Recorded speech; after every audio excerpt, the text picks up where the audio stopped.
ही मुंबईची ट्रॅफिक पाहून ना, बिलकुलच ट्रॅव्हल करायचं मन होत नाही आणि हां, आमच्या स्कूलमध्ये नेक्स्ट डे ब्रेकफास्टला पुरी आणि भाजी होतं आणि स्लाईस केक मी आणला होता. माझा फेव्हरेट आहे आणि तेवढाच लिओचा सुद्धा फेव्हरेट आहे. आमच्या स्कूलमध्ये living in harmony with animals हे काउन्सिलिंग सेशन होतं.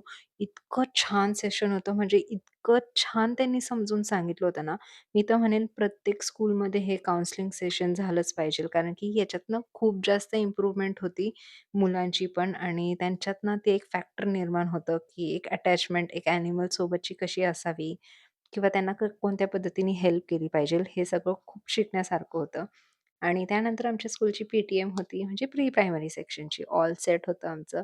बोर्ड डेकोरेशन वगैरे झाले होते, चेअर अरेंजमेंट्स झाल्या होत्या आणि मी बिहेवियर बुक्ससाठी इतकी मेहनत घेतली ना, खूप मस्त बुक्स बनवल्यात. पुढे दाखवतेच मी तुम्हाला कशा बनवल्यात. पण व्हिडिओ आवडला असेल तर नक्की लाईक, शेअर, सबस्क्राईब करायला विसरू नका. भेटूयात नेक्स्ट व्हिडिओमध्ये. तोपर्यंत बाय.